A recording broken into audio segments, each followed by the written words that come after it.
Nagpaliwanag si Sibak Party List Representative Brother Eddie Villanueva sa hindi niya pagpirma sa impeachment complaint ng Kamara kamakailan para i-impeach si Vice President Sara Duterte.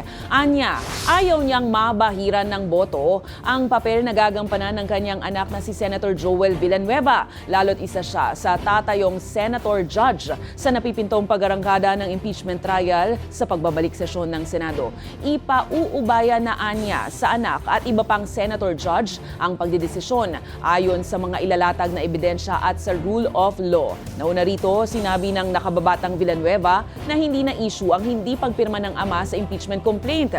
Lalo't mahalaga lang naman ay makalikom ang Kamara ng 1/3 o 102 na miyembro nito para maitransmit sa Senado ang articles of impeachment. Hindi ko alam kung bakit yon issue pa, no? Dahil even in that impeachment complaint, tanging ang impeachment court ang magsasabi kung valid ba yung hinihabol na 25, if I'm not mistaken, na pumirma. Anak ko Senador. Pag ako'y kumampi sa proseso, masisira yung kanyang pagiging judge. Bilang judge, kailangan impartial ang kanyang evaluation, strictly on truth, justice, and righteousness. Gusto ko yung absolute truth ang magwagi.